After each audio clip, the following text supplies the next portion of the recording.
Since the genesis of the practice of warfare, rules have guided wartime conduct. Originally derived largely from custom as well as from religious and ethical principles, many of these regulations aim to limit unnecessary brutality during conflict.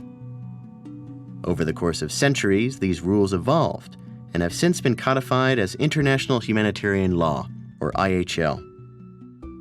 Appalled by the suffering he witnessed in the aftermath of the Battle of Solferino in 1859, Swiss businessman and social activist Henri Dunant helped to establish the International Committee of the Red Cross, and the codification of modern IHL began with the First Geneva Convention in 1864.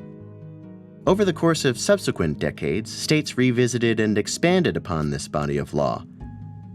The horrors of World War I and II in particular reinforced the need to limit suffering in armed conflict and led to the adoption of the 4 Geneva Conventions of 1949, which formed the foundation of contemporary IHL.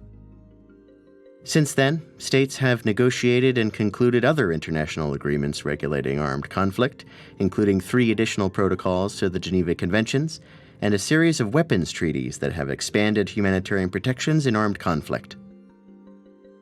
As the set of international legal rules that govern situations of armed conflict and occupation, IHL aims to strike a balance between military necessity and humanity. It accommodates military objectives on the battlefield while seeking to reduce human suffering in wartime by preventing unnecessary harm to civilians and non-combatants.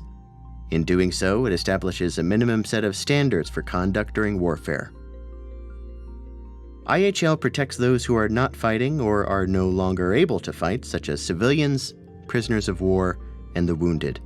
It requires that parties to a conflict always make a distinction between combatants and military targets, which may be attacked, and civilians and civilian objects, which must be spared from attack.